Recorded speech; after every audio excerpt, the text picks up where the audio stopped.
Welcome back, folks, for another fun reloading video. Unfortunately, this one is not so fun after all. As you can see here, I'm attempting to load up some 300 Blackout 110 grain full metal jackets. I recently acquired a pound of Alliant 2400 at one of my local stores, and I was going to pair it with these 110 grain full metal jackets I got from Booze and Bullets a little while back. I was going to make up a dummy round because I like to do that for each of my separate loads before I turned on the camera and started all this fun stuff. We can see our case overall length is going to be 1.79 inches, which wasn't too hard to get to. But there wasn't a whole lot of the neck holding on to the actual bullet. We recently discussed how I picked up the Hornady 300 Blackout custom grade die set, and that was specifically to use the seating and crimping die on my Dillon as a crimp only, because I was having some issues with my Lee factory crimp die on the 550 specifically. So that's all fine and dandy. I already had the die set up from the last time I had been loading some 300 Blackout.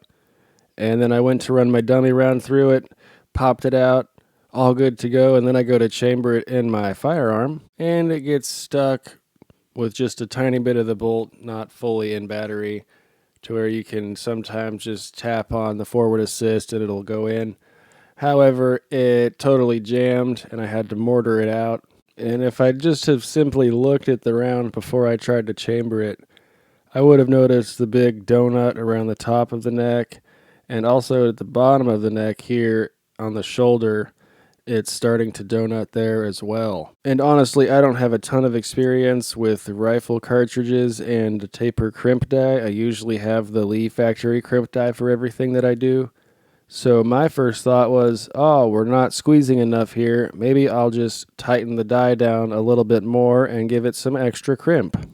And now I present to you the world famous 300 Weatherby Blackout, known for its custom radius shoulders. What an idiot. Look at that shoulder. Can you believe that? He actually tried to chamber that one too. Can you believe that? So yeah. Same story with dummy round attempt number 2. I ended up mortaring this one out as well, and by this time the wife is yelling across the house, "What are you doing up there?" So finally, your old pal Dummy here figures it out, and we decide, let's just back off the taper crimp and merely get rid of that little bit of flare we had, right? This one chambers just like smooth butter.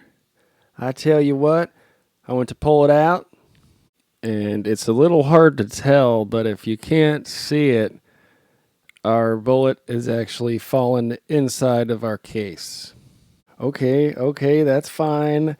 Let's not freak out just yet. We're going to whip out our good old friend, Mr. Lee factory crimp die, okay? We're going to give him a shot. So I break out my little shell holder. I come over to the RCBS. I try and do the old factory crimp. And now that is what a crimp should look like, folks. Tell you what, that's beautiful. Look how uniform, look how nice, and guess what? It also chambered smooth as butter. Unfortunately, when we go to check our overall length, if you remember, or if you can see under the calipers there, our target was 1.79 inches, and we had approximately 40 thousandths of bullet set back there with one chambering and our Lee factory crimp die. So I come to you with more questions, wise reloaders of YouTube.